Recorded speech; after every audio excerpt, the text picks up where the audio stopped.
नमस्कार साथियों, स्वागत है आपका बयान का 24 यूट्यूब चैनल पर। बोल तो साथियों, एकदम से आईएक्स को क्या हुआ, बहुत ही भयंकर बुल रन में था। मतलब 213 214 के आसपास चल रहा था और तत्काल 10% की गिरावट देखने के लिए मिली।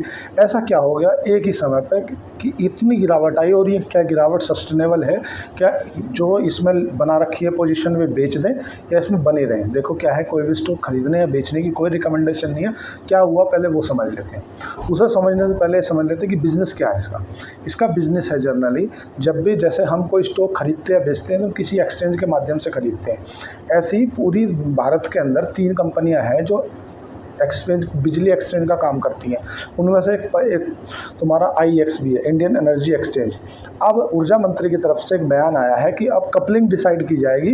मतलब कपलिंग डिसाइड होने का कहना ये है कि अब ये इनकी तरफ से जो रेट लगा रखे थे ना, वो नहीं लगा पाएंगे। एक सेम कपलिंग होगी, उसी कपलिंग के आधार पर ये या दूसरी कोई कंपनी या और तीसरी कंपनी, वे कंपनी अपने हिसाब से बेच पाएंगे। उससे सीधी सी बात है, जैसे इस कंपनी के पास एक मोनोपोली बिजनेस था एक्सचेंज के रूप में। मतलब ये बिजली को एक्सचेंज करती थी एक से लेकर दूसरे को, मतलब बीच में प्लेटफॉर्म प्रोवाइड करती थी।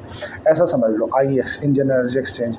अब अगर ऐसी कपलिंग जो ऊर्जा मंत्री की तरफ से बयान दिया गया है, अगर इस ऐसी कपलिंग लागू हो जाती है तो इसकी कपलिंग होने से सबसे ज़्यादा बिजनेस पर इफेक्ट पड़ेगा इसके। क्योंकि भारत में 3 ही कंपनी है जो बिजली को सबसे ज़्यादा प्लेटफॉर्म प्रोवाइड करती हैं। एक तो हिंदुस्तान पावर लिमिटेड है, एक ये है और एक और कंपनी है, 3 है। और जब सबसे ज़्यादा अगर मोनोपोली है ना, सबसे ज़्यादा बिजनेस है ना, तो इसी कंपनी का है। और अगर कपलिंग आती है तो कपलिंग आने से सीधी बात है, जैसे आप जिरोदा, आप स्टॉक जीरो, ग्रो और या शेर खान, ये क्या है, एक ब्रोकर है भाई। शेयर का रेट जो है ना, ये डिसाइड नहीं करते। शेयर का रेट तो एनएससी और बीएससी पे डिसाइड होता है। ये तो एक माध्यम मात्र है कि इनके माध्यम से आप खरीद सकते हो। तो इसका जो है अभी तक ये डिसाइड करती थी उसका रेट क्या रहेगा, लेकिन अब कपलिंग आने से इसका हाथ से वो चीज़ चली जाएगी, मोनोपोली बिजनेस चला जाएगा। मतलब ये एक तरह से प्लेटफॉर्म की तरह यूज़ होगी। प्लेटफॉर्म की तरह से यूज़ होगी तो जो और भी जो बिज़नेस में आना चाहते हैं, जिनका एक एंट्री बैरियर था जिस कारण से वो इस बिज़नेस में नहीं आ पा रहे थे, वो भी आ पाएंगे। अब वो भी आ पाएंगे मतलब इसका मार्केट शेयर जाएगा। इसका मार्केट शेयर जाएगा मतलब सीधी सी बात है, कंपनी का बिजनेस इफेक्ट होगा। कंपनी का बिजनेस इफेक्ट होगा मतलब स्टॉक इसीलिए गिरा।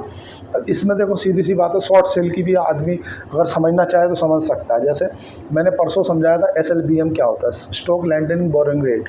अगर आपने किसी व्यक्ति से, जब भी 200 के आसपास शेयर चल रहा था, 214 के आसपास, आपने किसी से 1 लाख शेयर इसके खरीद लिए और आपको कहीं से कोई जानकारी है, मैं बता, ऐसा केवल आपको कोई करने का नहीं कह रहा कि आप ऐसा करना, मैं उदाहरण से बता रहा हूँ। सपोज करो आपने 1 लाख शेयर किसी से कर्ज उस पे ले लिए किराए पे कि मैं 1 साल के अंदर आपके लौटा दूंगा, ठीक है।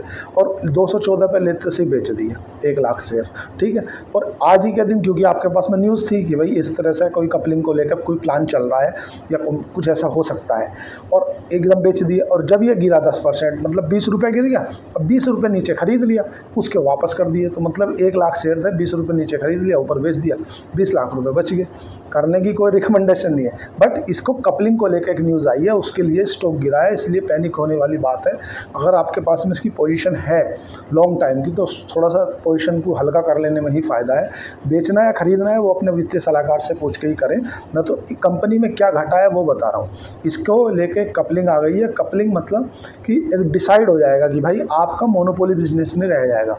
अब आपके ऊपर मतलब कोई और भी जो पहले से 3 कंपनियां काम करती हैं इस तरह का, जो एक्सचेंज, बिजली एक्सचेंज करने का काम करती हैं, जैसे पावर ग्रिड से लेके, पावर ग्रिड बिजली तो बनाता नहीं है, वो तो किसी ना किसी से खरीदता है। चाहे वो NTPC से खरीदे, नेशनल थर्मल पावर कॉरपोरेशन से, चाहे वो अडानी पावर से खरीदे, किसी ना किसी से वो खरीदता है, चाहे वो टाटा पावर से खरीदे। तो उन UPPCL है, जैसे Uttar Pradesh power corporation of India, वो बिजली बनाता नहीं है, वो किसी से खरीदता है। तो जिस खरीदने के बीच का जो काम करती है वो ये करती है आईएक्स, इंडियन एनर्जी एक्सचेंज। अब कपलिंग आने से इसी इंडस्ट्री में बिजनेस कंपटीशन बढ़ जाएगा। कंपटीशन बढ़ जाएगा तो इसका जो एक तरह से मोनोपोली बिजनेस है ना, वो कम हो जाएगा। वो मोनोपोली बिजनेस कम हो जाएगा मतलब इसके धंधे पे इफेक्ट हो जाएगा। इसीलिए ये तुम्हें देखने के लिए मिला 10% की गिरावट। अब जो बेचना है कि नहीं बेचना, खरीदना है, वो आप अपने वित्तीय सलाहकार से पूछ के करें। बाकी आईएक्स में क्या हुआ है, क्यों गिरा है, वो मैंने आपको बता दिया। कपलिंग को लेकर के कुछ सरकार प्लान कर रही है कि अब हम कपलिंग डिसाइड कर देंगे। अभी तक तो ये ऐसा था कि नहीं, कोई कपलिंग की आवश्यकता नहीं है।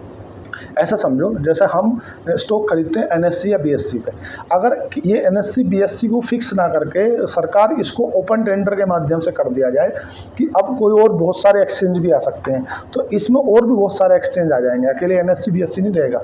अभी तो इनका मोनोपोली बिजनेस है, एनएससी स्टॉक एक्सचेंज और बम्बई स्टॉक एक्सचेंज, और अगर अन्य स्टॉक एक्सचेंज भी खुल जाते तो इसी मार्केट में कंपटीशन बढ़ जाएगा। अब आप समझो हमारे जो स्टॉक होते हैं ना वो एनएससी या बीएससी पे भी, हम सोचते हैं कि यार हमारा तो स्टॉक एनएससी वालों के पास में, हमारा स्टॉक रहता है एनएसडीएल या सीडीएसएल, यहाँ पर रहते हैं हमारे स्टॉक, ये तो केवल प्लेटफॉर्म बिजनेस प्रोवाइड करते हैं। ऐसे तुम्हारा जो ब्रोकर है इस तरह से। अब देखो सीधी सी बात है, कंपनी फंडामेंटली अच्छी है, बाकी न्यूज़ फ्लो है, न्यूज़ फ्लो के कारण स्टॉक गिरा है, कितने दिन तक बनेगा वो देखने योग्य बात रहेगी। हिंदुस्तान जिंक ने 10% मतलब 10 रुपये प्रति शेयर का डिविडेंड की घोषणा कर दी है, चलता रहेगा। आगे स्टॉक गिरा है तो थोड़ा सा कोशिश रहने में ही फ़ायदा है, आगे जैसे भी कुछ होगा आप समझो। आज के लिए इतना ही, धन्यवाद, थैंक यू।